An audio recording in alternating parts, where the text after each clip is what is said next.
there is a story as old as fandom itself. Someone creates a character, pours their heart into them, and then, nervously, they place that character next to you guessed it, a canon one.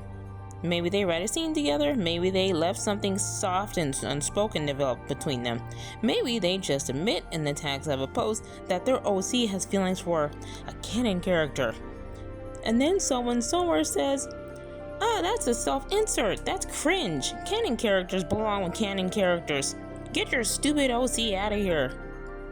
I'd like to take a few minutes to explain why that voice is unfair and just totally wrong.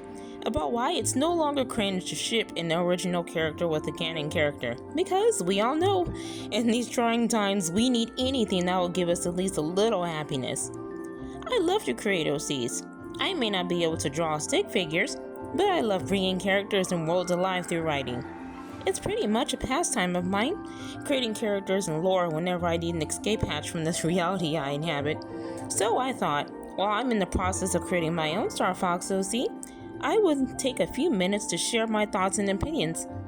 My own Star Fox OC ships Fox with Falco, so I don't really have a personal claim to this fight, but the topic of cringe culture, at least when it comes to OCs, is something that has bothered me for a really long time. So, here we go. Let's dive into this topic, shall we? Fandom has always been a space for exploration. It has always been a place where people take the raw material of a story they love and ask, what else could happen here? Who else could belong? Despite what many people think, that is not a corruption of the source material. Surprising, right? That is the oldest creative tradition in human history. People have been using their imagination since the dawn of time.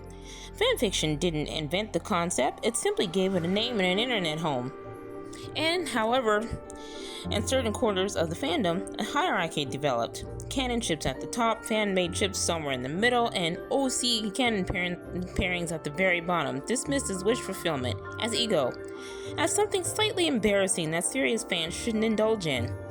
This is, with great respect and affection for everyone involved, complete and utter nonsense, or, as I like to say, higgledy-piggledy. So let's talk about Fox and Crystal for a moment, because they're generally one of the most interesting love stories in Nintendo history, and also one of the most contentious. Crystal arrived in Star Fox Adventures as a character with her own agency, her own power, her own arc. She and Fox developed a relationship across multiple games that was both tender and complicated. The fandom adored them. The fandom still adores them. And then Star Fox Command offered multiple endings, some of them which were super heartbreaking for the relationship, and the fandom has been lovingly arguing about them ever since. So here's what that tells us. The Star Fox universe has always understood that love is part of the story.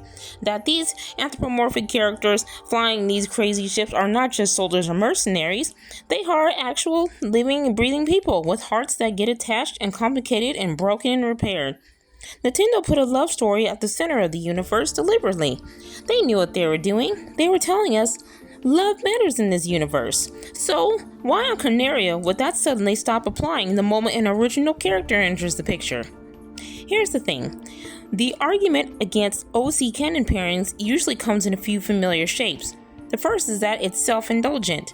The second is that it disrespects the canon.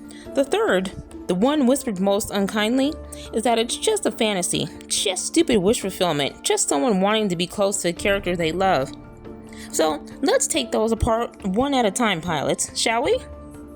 Yes, it is self-indulgent. So is all creative writing. Every author who has ever written a character that was a little bit braver or a little bit wittier than themselves was being self-indulgent. Every novelist who wrote the romance they wish they had had, every screenwriter who gave their protagonist a perfect speech, every fanfic writer who stayed up until 2 a.m. because the steam was finally working, all of it, self-indulgent. Self-indulgence is not criticism. It is a description of the creative process. Does it disrespect the canon? Of course not. Only if you believe canon is a ceiling rather than a floor. Canon is the foundation, the gift the original creators gave us. Fan creativity is what we build on top of it. An OC paired with Fox McCloud doesn't erase Crystal. It doesn't overwrite Adventures or Canon or Command or anything that came before. It exists alongside those things, in the generous and infinite space that imagination provides. There is room. There's always been room for more. And as for wish fulfillment, well, yes, sometimes, but so what? Who cares? Stories have always been a place where we explore what we want, what we fear, what we hope for. A reader who sees themselves in a character placed beside someone they admire is not doing something shameful. They are doing something profoundly, beautifully human. They are saying, I want to matter in this world I love. That deserves gentleness. So now, specifically, because I know some of you are wondering, let's talk about pairing an OC with Fox McCloud. Fox is genuinely an excellent character to write alongside an original one. He carries a lot: his father's legacy, the weight of leading a team, the particular loneliness of being the person everyone depends on. He is brave in the way that costs something. He is brave in a way that sometimes costs everything. He is loyal to a fault. He has, across multiple games and iterations, shown a capacity for deep feeling that the gameplay format doesn't always have room to explore fully. So that is an invitation. That's a character with so much interior life that the official material can only show a fraction of it at times. Writing an OC who gets to know the Fox that exists in the quieter moments, the hangar at night, the long routes between missions, the conversations that happen when there's nothing left to do but talk, that's not disrespectful to Fox McCloud or any of the other parts of Canon. That is, in a lot of ways, a profound act of appreciation for him. You're saying, this character is interesting enough and layered enough, and I want to explore him further. That's love, and that's exactly what a fandom is. And yeah, he and Crystal have a history that matters and should always be honored. But here's the thing. Here's the thing about original characters. They don't exist in the same timeline as the canon. They exist in your story, the one you are telling, the one that branches off from the source material and goes somewhere completely new. You're not overwriting Crystal by shipping your Star Fox OC with Fox. You're writing a different story in a different corner of the universe big enough to hold both. The Lilac system, as we all know and love, is enormous. It always has been. It's full of pilots and mercenaries and engineers and people just trying to make it through the week, just like the rest of us. And the vast majority of them have never appeared on screen and most likely never will. Your OC is one of those people. And if that person, in the story you are telling, develops feelings for Fox McCloud or Falco or Wolf or anyone else in this galaxy, that's not a crime. That's just a story, plain and simple. Stories about connection are not lesser stories.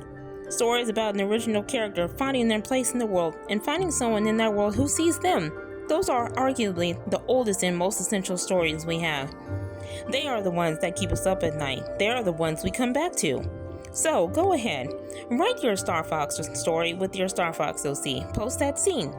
Put your OC in the co-pilot seat and let something tentative and unspoken develop on their long route back from Venom.